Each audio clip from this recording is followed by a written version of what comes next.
4 eshikli mana shu katyolga bir ish qilib ketdi.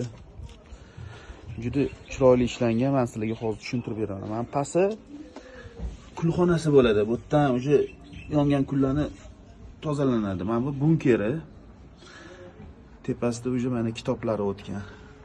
Daji qo'yilib qolgani mana bunaqa tozalash uchun maxsus o'zi anaqalargacha qilingan, ilgaylargacha qilingan. Turbasini ham, anaqasini ham tozalashga.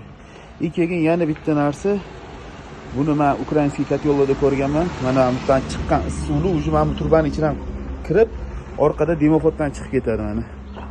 Juda yaxshi ishlangan. Agar mana shu katyolni yuqori qismiga mana shu yuqori qismiga mis turba o'rab chiqilsa, juda effektli duh konturli katyol bo'ladi. Bundan suv olsa ham bo'ladi.